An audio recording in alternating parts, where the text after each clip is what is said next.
예, 지난 시간에 슈레딩거의 고양이 실험 이야기하면서 끝을 맺었는데, 이 실험을 통해서 진정한 실제에는 경계가 없다는 것이 이 실험의 목적이죠. 인간의 그 지켜봄, 여기에 대해서 관찰자, 이것이 어떤 그 지켜봄에 대해서 말씀드렸습니다.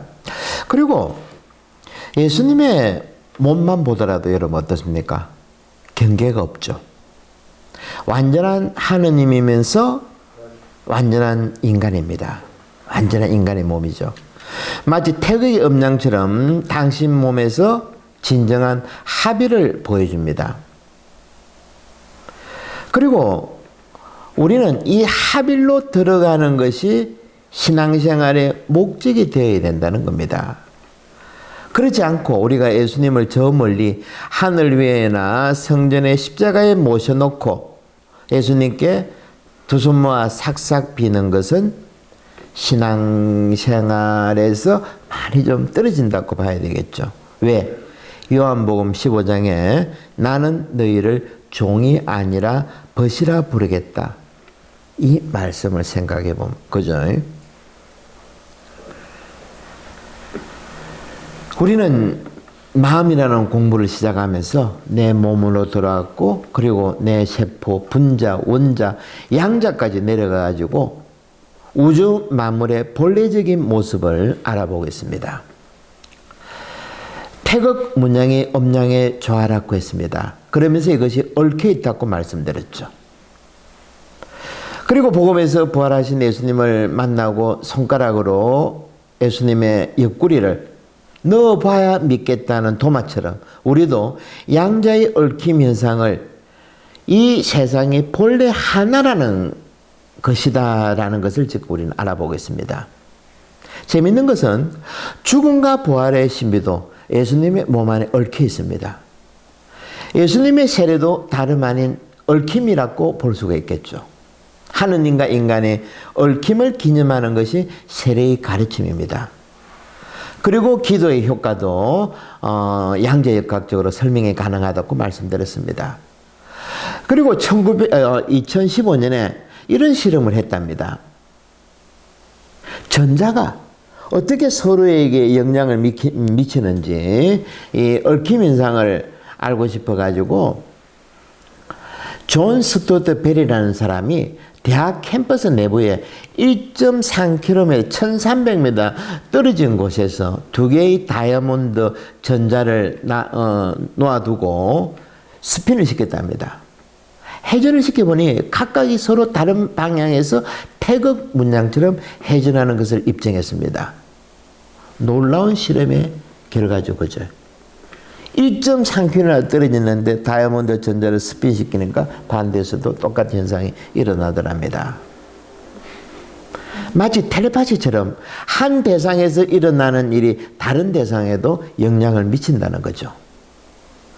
저 멀리 남미에서 나비가 날개짓하면 그 영향이 미국 텍사스의 토네이도로 또는 태평양을 건너가지고 중국 북경에까지 영향을 미친다고 하는 것이 나비 효과지 않습니까? 이런 것들이 양자 실험을 해가지고 밝혀지고 있다는 겁니다.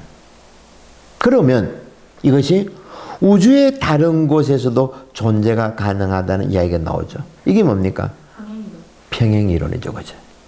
그리고 인터스텔라는 영화 여러분 보셨죠? 다 이런 거 다 연관되어 있다는 겁니다. 웜홀, 블랙홀 이런 것들이. 그러니까 얼마나 재밌습니까? 이 우주 만물들이. 근데 이제까지 우리는 마치 우물 안의 개구리처럼 눈에 보이는 것, 이것이 모든 것이 다인 줄 알고 살았다는 거죠. 그러니까 복음만 하더라도 어떻습니까? 이해의 폭이 확 넓어지는 거죠. 시야가 확대된다는 겁니다. 그리고 또 윤리 도덕 문제도 영향을 끼친다고 했는데 이것도 우리가 처음에 용서 공부했죠. 1편에서 7편까지 그죠? 싹 다 잊어버렸죠. 용서 문제도 이 양자역학으로 하면 또 이해가 됩니다. 무슨 말인가 하니까 A라는 갑돌이라는 사람을 정해두고 그 사람 우리가 막 심판을 하죠. 댓글 달고 막 죽일 놈이라고 비난하고 하는데 과연 그럴까? 과연 저 사람이 100% 악한 사람일까? 아니죠. 저 사람이 밖에 나와서는 남에게 사기도 치고 괴롭히고 하지만 집에 가서는 누구 못지않은 효자일 수가 있습니다. 그리고 자녀들은 지극정성으로 자라고 마치 천사처럼.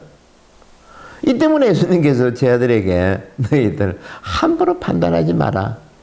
저는 우리 또 비틀즈 레디비 맞죠? 내버려 두어라. 우리 안에 선과 악도 같이 얽혀 있다는 겁니다.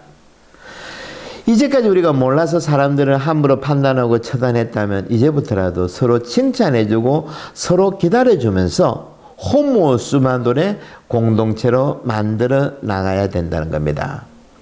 우리가 살면서 공경에 빠지는 것은 우리가 절대 몰라서가 아닙니다.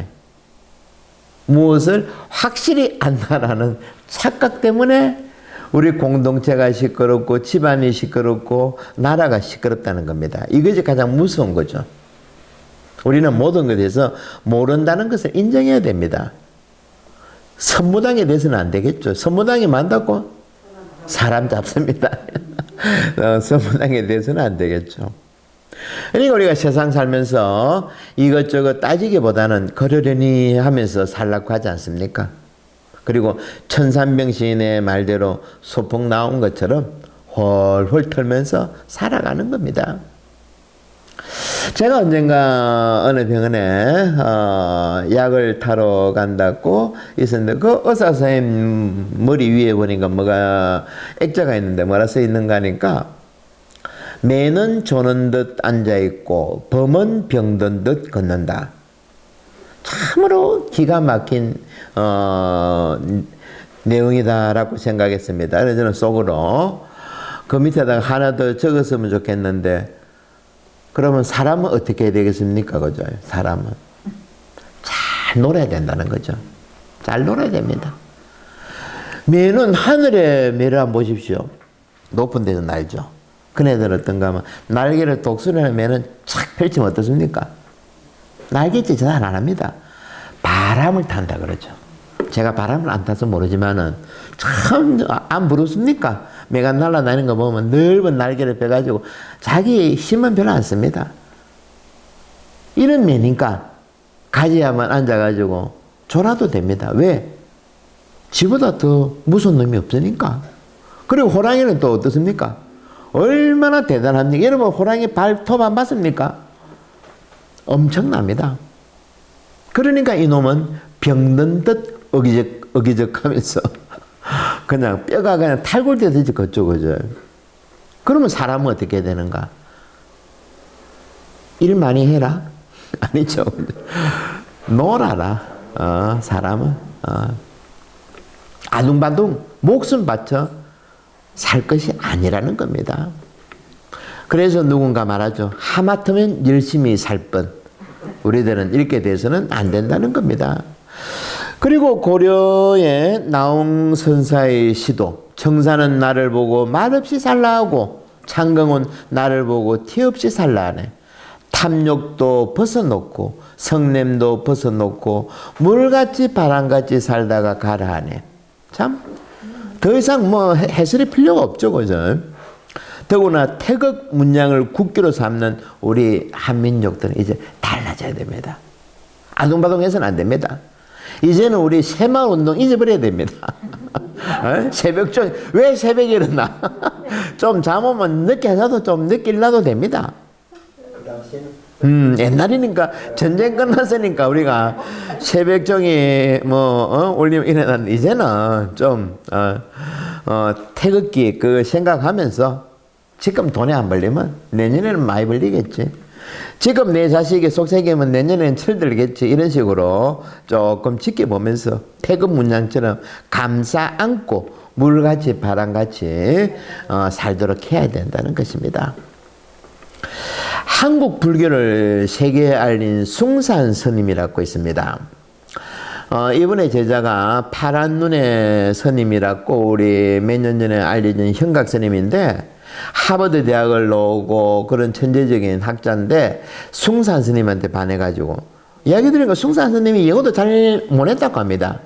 뭐 하여튼 뭐 다른 데까지 설명했는데 착하면 척하고 알아듣는다고 현각 스님이 뭐 다 알아들었는 것 같습니다. 그래가지고 한국에서 조계종에 활동하다가 한국 불교가 너무 세속적으로 돈만 밝히는 바람에 떠난다 하고 떠났는데 지금은 어딘지 모르겠습니다. 다행히 이 현각 스님이 숭산 서성 순상 스님의 일화들을 책으로 써놨습니다. 거기서 본 것들인데 참으로 놀라운 이야기들이 많이 있습니다. 그 중에 한 가지 소개해 드리겠는데, 자기 서성 숭산이 오래전 충청도 마곡사라는 절에서 주방일을 맡았답니다. 그런데 그 당시 6.25 끝나고 얼마 안 됐기 때문에 먹을 것이 없었는데 매일 두부 한 모가 없어지더랍니다. 이상하다 해가지고 그 분명히 저녁에 두부를 만들어 가지고 물속에 집어넣는데 다음 날이면 없어지는 겁니다. 그래서 이 주방에 자물쇠도 잠겨 있는데 무슨 이 귀신 고칼 노릇인가 하면서 서로 의심했죠. 당시에는 다 굶을 때니까. 두부만 하더라도 당시에는 뭐 아주 귀한 물건 아니었겠습니까? 그죠? 그래서 이 젊은 숭산 스님이 깨를 해가지고 창고에 앉아가지고 밤새도록 지키고 있는데 새벽녘에 바스락 소리에 눈을 딱 뜨고 보니까 고양이 한 마리가 두부 나놓는 장독에 올라가가지고 다 하는 짓을 보니까 나무통 가장자리에 앉아가지고 물속을 들여보더랍니다. 말 그대로 그냥 막 집중해서 오랜 시간 지났는데도 움직이지 않고 미동도 않고 눈으로 지켜보는데 그 순간에 두부 한 덩이가 싹 떠오르더랍니다. 그 순간에 낚아채가지고 이놈이 아주 맛있게 먹고 유유하게 사라졌다는데, 이 숭산 스님은 자기 눈을 의심하지 않을 수 없었답니다. 어떻게 두부가 떠오를까? 이 물리학적으로 불가능한 일이죠, 그죠? 중력의 법칙에 어긋나는 일입니다. 그런데 고도의 에너지를 집중시켰다는 거죠. 고양이 의식은 그 한순간에 맞춰져 있었다는 겁니다. 이것을 뭐라 그럽니까? 궁적변, 변적통, 통적구, 주역의 가장 중요한 구절인데 궁해야 변한다는 겁니다. 고양이라 얼마나 궁했으면 모르겠습니다. 새끼들을 뱃속에 있었는지 모르지만 너무 궁했는지 이런 기적들을 숭산 스님이 봤다는 겁니다. 그런데 이 세상의 시작도 사실 공이죠. 공에서 시작. 텅 빔에서 빅뱅이 일어난 거 아닙니까? 그죠? 이 세상의 모든 것은 공에서 시작된다는 겁니다. 십자가도 마찬가지고 모든 종교 원리가 텅 빔에서 시작된다는 겁니다. 저도 이런 체험을 한 적이 있었습니다.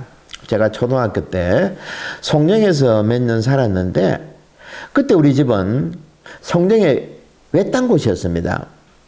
송정 시내하고 좀 떨어진 곳이었는데 강 쪽에 그해 여름 장마 때 비가 엄청나게 왔습니다. 근데 우리 집은 마당에 이제 차가 올라가는 거죠. 그래서 저희 아버님이 이거 해일이 아니겠나 해가지고 이제 새벽녘에 우리를 깨우고 대충 보따리 사가지고 피신을 하려고. 그 당시 송정에 이제 호텔이나 모텔이 있으니까 그때는 여인숙이었죠. 그 여인숙으로 이제 가려고. 그래서 제가 장남이고 어린 여동생하고 어머니는 밖에 있고 우리 집이 철대문이었습니다. 철대문이었는데 그래서 아버님은 장가 놓고 어떻게 넘어오시려 했는가 하니까 옛날 철대문 여러분 아마 기억나실 겁니다. 그 45도로 꺾은 거 있죠, 그죠? 근데 그걸 발로 타고 넘어갈 수 있지 않습니까? 우리는 다 밖에 비신시켜 놓고 아버님은 문을 닫아 놓고 철문을 놓고 얼마나 셉니까? 철대문은 절대 못 열죠. 그러다가 철대문 위에 새 창살까지 있었습니다. 도둑이 못 들어오게. 아마 여러분 기억 속에 있을 겁니다. 그래서 아버님은 이제 다 내보내고 당신은 이제 그를 45도로 내는 발을 짚어가지고 몸을 해가지고 넘어가려고 새 창살 너머로. 근데 그때 비가 왔다 그랬죠. 아버님이 그때 좀 키도 크시고 아주 체중도 많이 나가셨는데 어떤 일 보셨나 그러니까 미끄러진 겁니다. 미끄러지면서 쇠창살이 목을 치는 순간에 손을 떼버린 거죠. 그러니까 손은 정맥이 끊기고 뒤로 넘어지신 겁니다. 큰 사고였죠. 그러니까 대문 한쪽에서는 아버님의 비명소리가 들리죠. 이거는 보통 거는, 이건 보통 큰 일이 아니다. 얼마나 제가 놀라서 이 철문을 흔들었습니다. 그런데 이 대문 철문이, 여러분, 그 사람이, 제가 그때 초등학교 몇 학년이었는데 그 힘 가지고 열어지겠습니까? 근데 열어지더랍니다. 그 힘으로.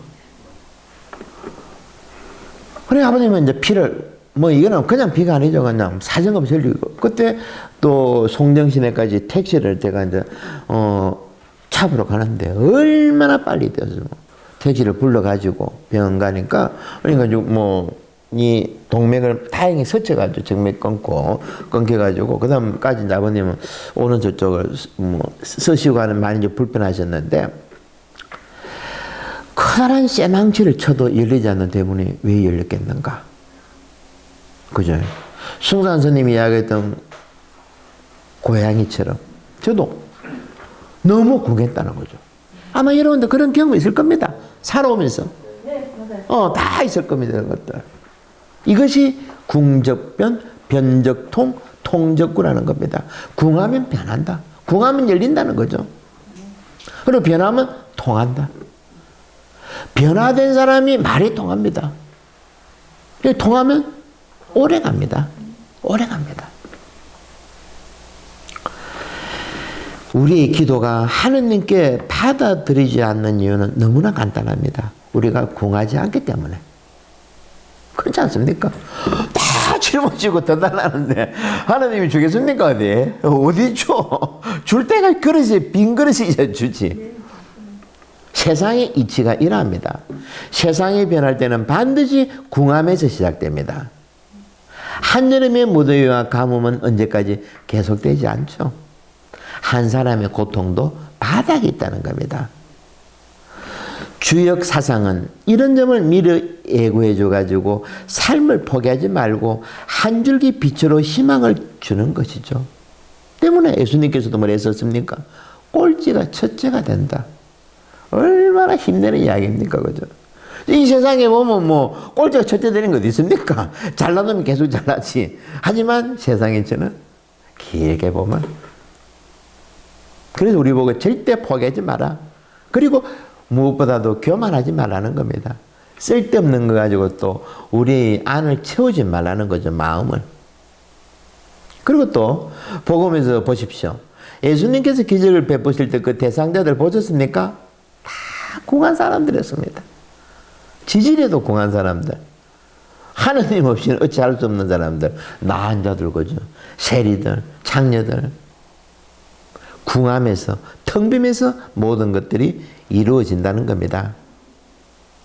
이 세상을 살다간 많은 위대한 사람들이, 성인들이 텅 빔의 삶을 최상의 덕으로 삼은 이유도 바로 이 때문이죠. 그런데 그러지 않고 우리가 삶이 불안하고 짜증내고 이러한 것들은 다 왜 그런가? 그리고 우리가 요즘 아파서 병원 가면 의사는 뭐라 그럽니까? 한결같이. 뭐라 그럽니까? 많이 물합니까? 살 빼라. 살 빼라. 살 빼라. 스트레스 받지 말고, 우리가 하루에 5만 가지 생각한다 했죠. 그러니까 한 4만 가지만 생각하고, 1만 가지는 버리고, 스트레스 받지 말고, 좀 적게 먹고. 그리고 성당에 와서도 기도를 하면 머리가 가벼워지고 맑아져야 될 텐데, 그죠? 머리가 찌끈찌끈하는 이유가 왜 그렇습니까? 저 건너편에 있는 저 마리아가, 저쪽에 있는 저 요셉이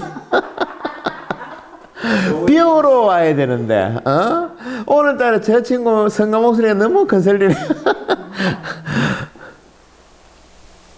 참으로 하느님 보시기에 답답하겠죠, 그죠? 이처럼 양자의 얽힘이 우리 몸에서도 똑같이 일어나고 있다는 겁니다. 그리고 예수님의 몸에는 하느님과 인간의 몸이 서로 얽혀 있다는 것을 이미 325년 전에 최초로 밝혔습니다. 이도 또 중요한 교리 중에 한 가지죠. 니케아 공예. 325년 될 때까지 예수님 돌아가시고 거의 한 300년 동안 쌓았는가 봐. 누구는 이제 그렇게 얘기했겠죠. 예수님이 인간이다. 내하고 밥 먹었다니까 하면서 막 고함지르고. 다른 쪽에는 아니다. 예수님은 하나님이다. 막 쌓았는가 봐. 300년 동안을 도저히 안 되겠다 싶어가지고 터키에 니카에 불러가지고 니케아 공의에 그때 이제 결정 지은 거죠. 너무 싸우니까 공동체가. 그 당시 300년이 지나가지고 그리스도교 신자가 600만 명이라 그랬죠. 그죠? 상당히 많았습니다. 그러니까 이 부분을 속히 해결해야 됐습니다. 그때 해결했던 문제가 뭔가 하니까 니케아 사도신경인데 한 분이신 하느님을 저는 믿나이다 라면서 시작되는 거죠. 여기서 예수님은 인간이면서 하느님이다. 얽혀 있다는 거죠. 그런데 지금도 제가 교리하면 제일 어려운 부분은 예비자들한테 설명을 못 알아듣습니다. 삼일째 교리 못 알아듣습니다. 하지만 양자 역할을 도입하면 어떻습니까, 여러분? 이제는 쑥 들어오죠, 그죠? 이겁니다. 그러니까 우리가 양자 역할 공부를 최소한이라도 해야 된다는 겁니다. 우리 몸의 안에는 이 양자 역학에 따라 움직이는 이 몸이 그리고 하느님과의 관계에서도 마찬가지라는 거죠. 심지어 교리도 양자 역학을 도움을 받을 수 있다는 거죠. 그런데 우리는 이제까지 어떻게 했습니까? 믿을 교리. 이 말이 무슨 말입니까? 믿어라. 2 플러스 2는 4다. 2 곱하기 2는 4다. 이런 식으로. 그래가지고는 이제 안 되겠죠. 그죠? 그리고 우리가 요한복음의 고배사 부분 보면 참 고개를 갸우뚱하고 또 어려운 부분이 있는데 삼일체나 그 니케아 그 사도행에 나오는 이 교리처럼 14장 7절 9절 너희가 나를 알게 되었으니 내 아버지도 알게 될 것이다. 이제부터 너희는 그분을 아는 것이고 또 그분을 이미 뵌 것이다. 이러자 필립보가 예수님께 이제 반항하죠.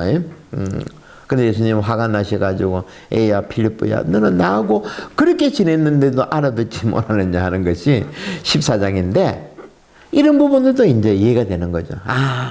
양재 거리에 가면 이런 어려운 부분들이 좀 쉽게 받아들일 수 있게 된다는 겁니다. 이제까지 양자 얽힘에 대해서 우리가 공부를 했고 이제는 양자 도약, 떨림, 불확정성의 원리가 있습니다. 이것도 결국 다 같은 말들인데 한번 조금 들여다 봅시다. 전자는 중심에 핵을 두고 돌아다닙니다. 그런데 지구가 태양을 돌듯이 딱 정해져 돌아다니는 것이 아니라는 겁니다. 전자의 움직임은 측정 기구를 해가지고 예측을 할 수가 없다는 겁니다. 이것이 불확정성의 원리죠. 그러니까 지구가 태양을 돌 때처럼 이렇게 똑같이 돌아야 되는데 우리 안에 있는 이 희한한 놈은 이 전자가 마치 우리 밖에 나가면 자동차 도로, 자전거 도로, 인도로 나눠져 있죠. 그죠? 그런데 이 전자는 이런 것을 다 무시한다는 겁니다. 너희가 개맛을 알아 하는 식으로 지 마음대로 도약한다는 겁니다. 어떨 때는 자동차 도로 갔다가 어떨 때는 그냥 인도로 갔다가 뒤죽박죽이라는 겁니다. 이것이 양자 도약이라는 거죠. 그러니까 다른 말로 쉽게 말하면 방방 뜬다는 겁니다. 우리 안에.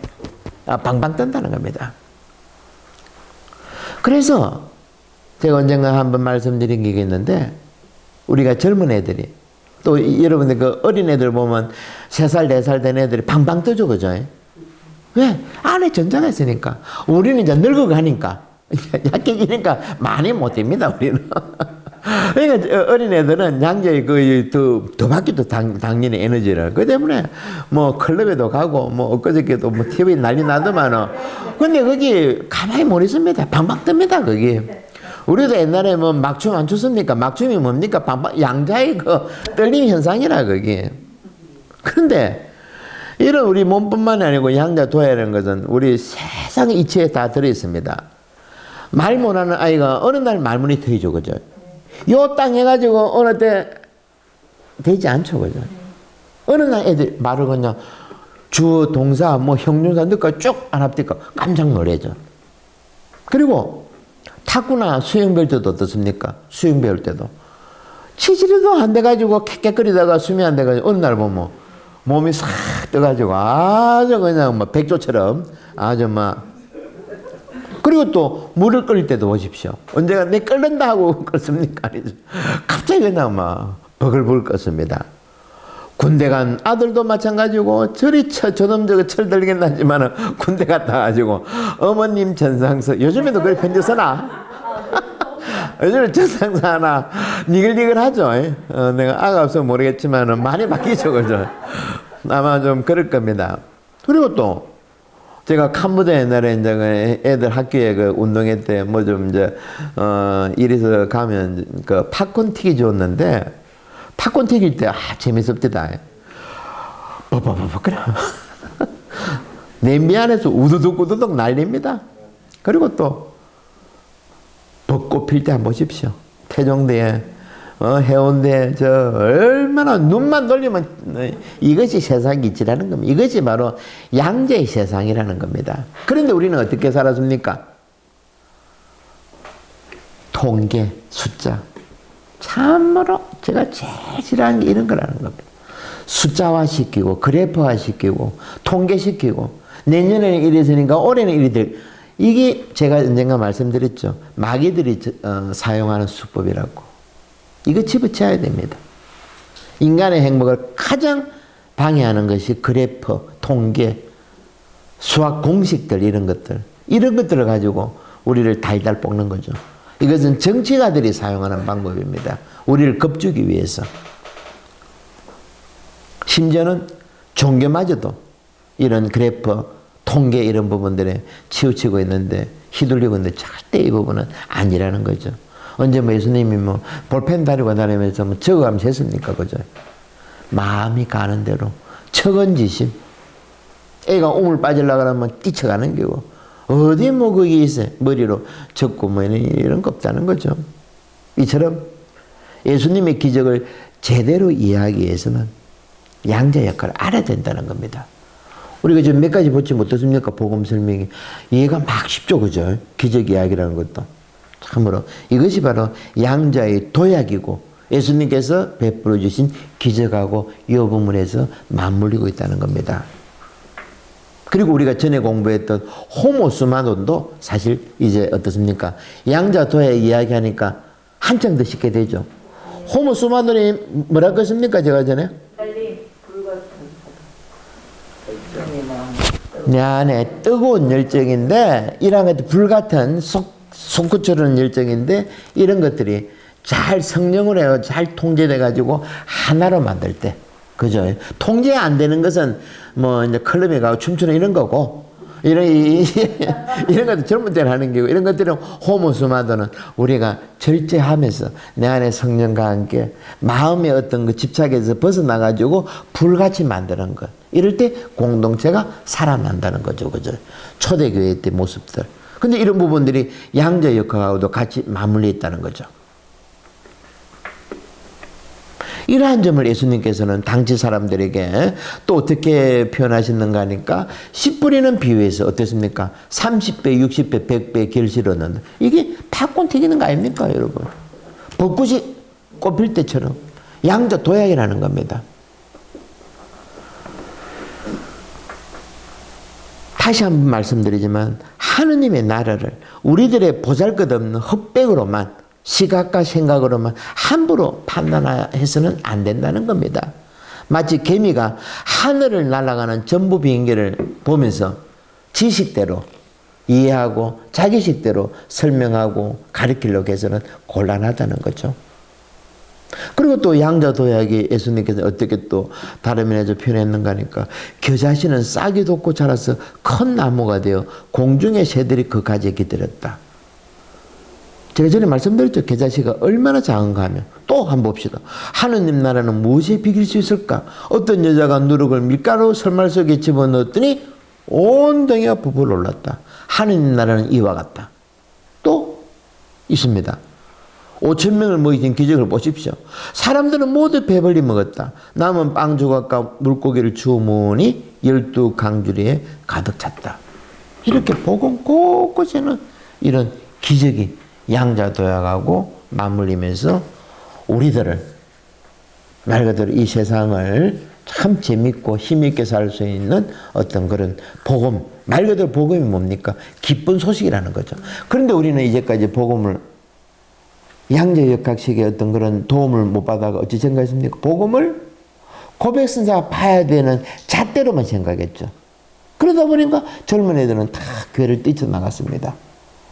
이 교회에 남아있는 우리들조차도 재미없어 하고, 지금 우리가 봤지만 얼마나 재밌습니까? 우리 안에 파고리 팡팡 튀는 거죠. 튀어야 된다는 거죠. 예, 오늘은 여기까지 하도록 합시다.